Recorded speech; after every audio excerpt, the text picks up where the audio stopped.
네, 오늘 아침부터도 중국과 관련된 또 뉴스가 많이 나온 상황인데 오늘 관련된 이야기를 좀 해보도록 하겠습니다. 중국과학기술연구회 회장을 역임하고 계신 이철 박사님과 함께 이야기 나눠보도록 하겠습니다. 안녕하십니까? 안녕하세요. 오늘 아침에 좀 꽤나 유의미한 뉴스가 한 가지 나왔습니다. 네네. 보니까 미국이 중국산 불법 환적 위험국으로 한국을 지목을 했습니다. 네. 이렇게 미국이 중국을 지금 이렇게 겨냥하는 이유 그리고 이에 따른 뭐 한국 영향 이런 것들 어떻게 보고 계십니까? 네, 지금 미국과 중국의 경쟁이 특히 이제 첨단 기술 분야에서 굉장히 첨예화되고 네. 있고요. 그리고 제가 그 많은 전문가들을 통해서 듣고 있는 소식은 지금 미국 정부 안에서 중국에 대한 경계심이 지금 극도로 올라가 있고 사실 아직 발표되지 않은 준비되고 있는 정책들도 꽤 많이 진행되고 있다고 합니다. 매우 예민한 상태라고 봐야 되겠죠. 그렇다면은 이렇게 극에 달했다 이렇게 말씀해 주셨는데 그런 이유가 있을까요? 사실 미국과 중국 간의 갈등은 계속 있었던 일이잖아요. 그죠? 네. 그런데 이제 미국 입장에서 중국이 드디어 경쟁 상대로 심각한 상태까지 올라왔다고 이제 인지가 되고 있는 것 같죠. 그전에는 한 수 아래라고 이렇게 봤다면 지금은 이게 보통 일이 아닌데 이런 상태에 와 있다고 봐야 되겠죠. 그러면 이제 오늘 아침에 나왔던 것처럼 한국을 중국산 불법 환적 위험국으로 지목을 했습니다. 사실 한국만 뭐 포함된 건 아니고 유럽연합, 그리고 일본, 캐나다까지 다 포함이 됐던데 이게 앞으로 뭐 통상 뭐 정책이라든지 이런 거에는 영향이 있을까요? 어떻게 보세요? 큰 변화가 있을 겁니다. 지금 이런 현상이 일어나고 있는 이유는 미국이 계속해서 중국을 그 기술 제재를 하고 있지 않습니까? 그리고 중국 제품을 미국에서 사용하지 않도록 여러 정책을 발표하고 네. 그러면 중국 입장에서는 미국으로 가기 위해서는 자기 나라에서 출발할 수가 없으니까 제3국을 통과하려는 노력을 당연히 하게 되고요. 그런데 일반적인 제품은 뭐 아세안 국가를 통해서 가고 이래왔지만 첨단 제품의 경우는 이제 그러기가 어려운 겁니다. 첨단 제품은 그에 관계된 공급망도 그 나라에 어느 정도 있어야 되고 또 사주는 고객 쪽에서 생각할 때 선진 기술을 가지고 있다고 생각되는 국가를 그렇죠. 통해서 와야 이게 신인도가 있잖아요. 그래서 사실 지금 중국의 테크 기업들 사이에 한국이 유망하다고 보는 그런 견해들이 많이 늘어났습니다. 그래서 아직 지금 우리나라에 많은 유수화되지는 않고 있는 것 같은데 다수의 중국 기업들이 이미 한국에 들어오려는 노력들을 계속해 오고 있고 그 과정 중에 하나가 지금 반도체의 경우에는 반도체 후공정이랄까 오사트 공정 같은 것을 한국에서 해서 말하자면 일종의 국적 세탁을 해서 그죠. 미국 시장이나 유럽 시장으로 가는 이제 그런 노력들을 하고 있는 것이고 미국 입장에서 특히 트럼프 행정부 입장에서는 이런 꼴은 간과할 수가 없다. 이런 상황이 되는 거죠. 그래서 이제 한국 쪽에다가 워닝 사인을 준 거라고 할 수 있겠습니다. 네. 이게 이제 백악관에서 오늘 또 직접 발표를 한 내용인데 말씀처럼 이제 미국이 중국을 견제를 하고 있는 상황, 견제 상대로 보기 시작했다 이렇게 말씀해 주셨고 이에 따라서 여러 가지 정책들을 내고 있는 상황 속에서 한국 쪽에서도 좀 압박이 있을 거다 이러한 의견 함께 듣고 왔습니다. 그리고 중국이 제15차 5개년 계획을 통해서 금융 개방 그리고 위안화 국제화의 속도를 내고 있는데 약간 뭐 엄청난 결과가 있는 것 같지는 않고요. 어떻게 보십니까? 네, 말씀대로 지금 엄청난 결과를 가져올 또 저희들 같은 사람들이 느낄 수 있는 그런 변화를 가져오기는 아직 이른 겁니다. 그리고 15차 계획이라는 것은 사실 금년 초에 이미 발표가 됐는데 그렇죠. 이렇게 중앙에서 중앙 전략이 발표되고 나면 네. 특히 그 각 강목 부문별 계획이 그 중에서도 상당한 협의를 거쳐야 되는 계획은 그 후에 다시 개발이 돼서 나옵니다. 그렇죠. 지금 보고되고 있는 인민은행의 그 재정 통화 관계된 정책들이 이제서 구체화돼서 이제 발표가 되는 거고요. 그런데 이제 그 위안화의 세계화라든가 국제화 또 금융 개방에 관한 거는 사실은 굵직한 정책은 이미 작년에 다 발표가 됐어요.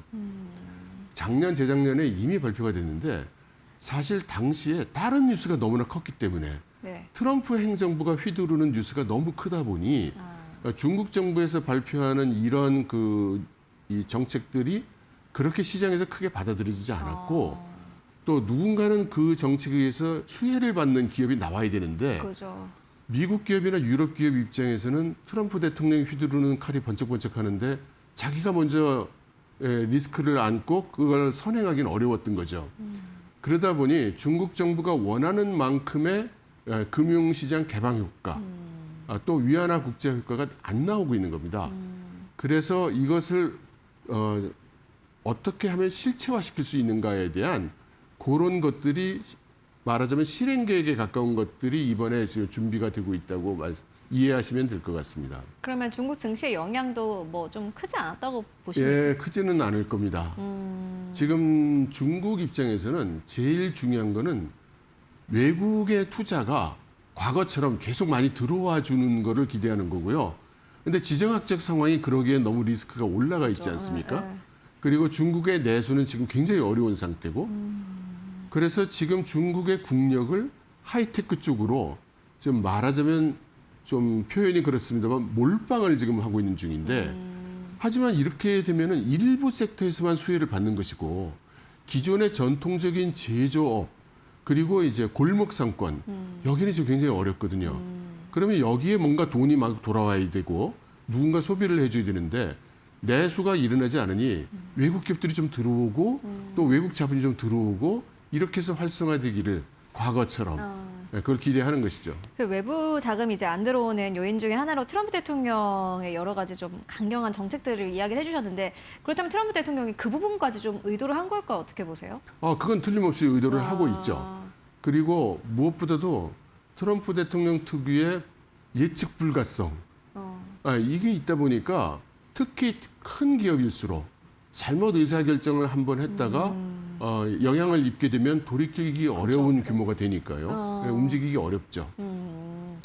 일단은 참 모든 것들이 다 결국에는 이제 트럼프 대통령의 입에서 나온 이야기들이 결국엔 증시에 영향을 미치는 건 맞는 것 같습니다. 그리고 최근에 또 중국이 뭐 AI뿐만이 아니라 로봇 쪽에서도 기술 자립에 대한 속도를 좀 빨리 하고 있는 상황인데 이게 이제 글로벌 산업 구도의 변화가 있을까? 앞서서 말씀해 주셨습니다마는 중국을 이제 미국에서는 어쨌든 간에 견제 상대로 본다 이렇게 말씀을 해 주셨잖아요. 네. 그 말은 즉슨 이제 기술에서 아마 시작된 거지 않을까 하는 생각이 드는데 네.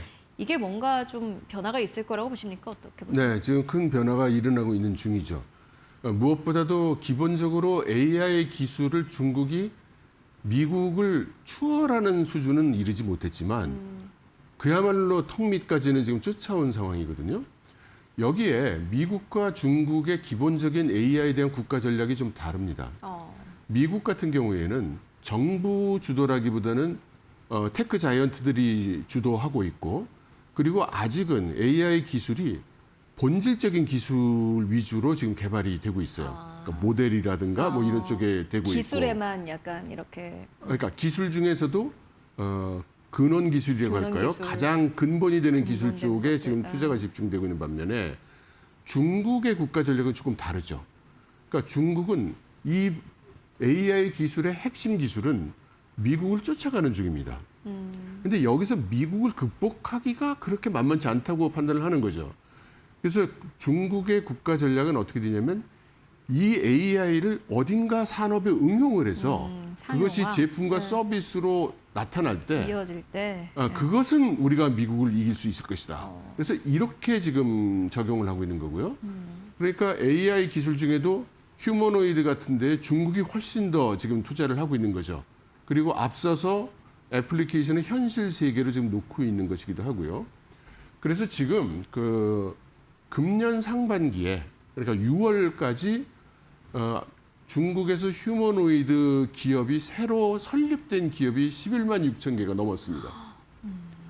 그러면 이 기업들이 기존에 만들어졌던 기업들과 합쳐서 보통 사람들이 죽음의 검투장이라고 부르는 중국 내수 시장에서 이제 피 튀기는 경쟁을 해야 됩니다. 아마 금년 연말쯤 되면 별로 보도는 안 되겠지만 네. 도산하는 기업들이 뭐 수만 개가 나오지 않을까 싶습니다. 그리고 그런 전후의 시체를 넘고 넘어 이제 그 생존해가는 기업들이 이제 나오게 되겠죠. 저희들이 경계해야 될 부분은 그때부터일 겁니다.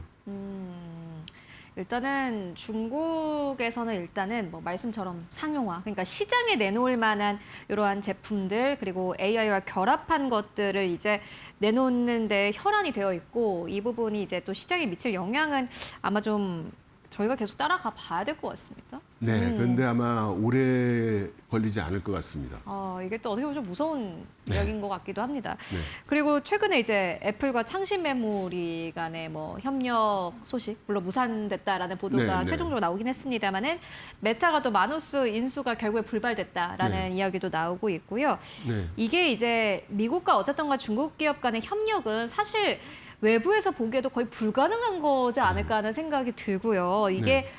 앞으로 전망은 어떻게 보시는지 그리고 또 한국 기업에게 또 수혜가 될 수 있는 기회가 될 수도 있지 않을까 하는 생각도 들고요. 어떻게 보세요? 네, 그 두 가지 모두 사실이 되겠죠. 일단 미국과 중국 사이의 그 기술 상호 경계하는 게 지금 극도로 지금 높아져 있죠. 네. 말씀하신 마누스 같은 경우에 얼핏 생각하면 미국 기업이 천문학적인 돈을 주고 인수하겠다는데 그걸 왜 막지? 이런 생각이 그러니까요. 들 수 있습니다. 근데 이것은 하나의 기업의 시야에서 보면 그렇고 근데 중국 공산당의 입장에서 보면은 이 큰 AI 기술 전쟁 중에 마누스 같은 건 그 영향력이 크든 작든지 간에 미국이 못한 것을 먼저 한 겁니다. 그러면 다른 AI 기술들은 미국이 다 먼저 하고 가고 있는 걸 쫓아가고 있는 중인 거고요. 그러면 전략적인 판단을 해볼 때 이렇게 미국 수준을 넘어서는 추월하는 그런 결과가 나온 것을 미국이 돈 주고 가져간다면 이것은 국가 전략적으로 볼 때는 안 되는 안 거죠. 된다. 예, 그래서 더군다나 미국을 추월까지 한 그런 기술은 절대 미국 손으로 못 보낸다. 이제 이런 상태이고요. 미국은 또 미국대로 중국 기술 요소가 들어가 있는 것은 우리는 쓰지 않겠다. 그러니까 이게 완전히 디컴포지션이 이제 그 디커플링이 완전히 되고 있는 상태라고 이제 봐야 되죠. 이게 한국 기업들에게는 영향이 좀 크지 않을까요? 아니면은 그래도 좀 영향을 받아가는 부분이 있을까요? 영향을 틀림없이 받을 겁니다. 두 가지 면으로 보면 단기적으로는 그러면 중국이 미국 시장이나 유럽 시장에 못 들어가니 그럼 우리가 좀 쉬워지네. 맞아, 이게 좀 단순한 논리죠. 예, 그게. 예. 뭐 이렇게 볼 수 있지만 예. 이제 잠시 후 아까 말씀드린 대로 AI 기술 그 자체가 아니라 변형돼서 상용화 기술로 나오고 상용화된 제품이 나와서 이제 시장에 진입하기 시작했을 때 그때도 우리가 그럼 과연 경쟁을 할 수 있겠는가? 그렇게 본다면 중장기적으로는 오히려 불리할 수 있다라고 보겠습니다. 이게 참 요거는 중국이 어쨌든 간에 국가의 돈을 쏟아부어서 기술을 현재 좀 발전시키고 있는 상황이기 때문에 그 영향은 좀 우리가 어떻게 보면 상상할 수 없을 것 같다라는 생각도 들고요. 네. 그리고 이제 최근에 중국 AI 모델의 사용량이 빠르게 늘어나고 있는데 이게 이제 글로벌 시장 안에서 중국 기업들의 점유율이 확대되고 있는 뭐 단계라고 봐도 될까요? 그렇습니다. 그건 틀림없고요. 지금 비단 그 호출량뿐만 아니라 그 모델 자체를 사용하는 중국은 지금 거의 오픈 소스 전략을 하고 있으니까요. 그럼 오픈 소스로 나온 모델을 베이스로 해서 자기 기술을 개발하는 이제 이런 기업들이 전 세계적으로 늘고 있죠. 현재 공식 통계로 잡히는 것은 그것이 중국 모델 사용이 60% 정도라고 얘기를 하고 있는데 실제로 산업계에 있는 분들 말씀을 들어보면 80% 이상일 거다. 현실은 그렇게들 말씀하고 계세요. 이게 어떻게 보면은 참 이제 중국의 어떻게 보면 AI 기업들, 테크 기업들의 점유율이라든지 좀 장악력이 더 확대되고 있는 것 같다라는 생각이 들고요. 그렇다면은 중국 증시에서 이제 주목할 산업 그리고 좀 경계해볼 만한 변수 이런 것들은 어떻게 보고 계십니까?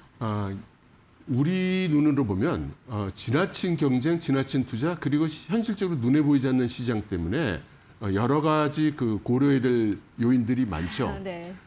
사실 이번에 유니트리, 휴머노이드로 유명한 유니트리가 IPO에 들어갔을 때 중국 내부에서 그런 논쟁이 많았습니다. 이게 지금 시장이 없는데 이렇게 좋은 밸류레이션을 해줘도 되느냐 이런 논란이 많았습니다만 결과적으로 신청한 금액의 0.1% 정도씩밖에 배당이 안 되는 엄청난 성공을 했죠. 네. 그래서 이것이 시장에 있든 없든 음. 이 상황은 당분간 지속될 것이다. 그렇게 볼 수 있겠습니다. 네, 알겠습니다. 이렇게 이제 저희가 또 요 중국 관련 이슈를 함께 짚고 왔는데요. 좀 정리를 해보고 가도록 하겠습니다. 현재 이제 미국은 중국을 견제를 하고 있습니다. 사실 미국이 중국을 견제한 것은 꽤 오래된 역사입니다. 어떻게 보면 우리가 미국과 중국이 서로를 견제하는 것은 당연하다 이렇게 생각을 하고 있는데 이 색깔이 약간 바뀌었습니다. 박사님께서는 미국이 중국을 약간 인식하기 시작했고 이에 따라서 미국과 중국 간의 AI 그리고 뭐 첨단 기술 경쟁은 더욱더 격화되고 있다라는 부분 함께 짚고 왔습니다. 중국의 약진이 무섭습니다. 이러한 또 시장의 변화를 읽는 게 지금 투자자분들께서 또 해야 할 일이 아닐까 하는 생각이 듭니다. 지금까지 이철 박사와 함께 이야기 나눠봤습니다. 말씀 고맙습니다. 감사합니다.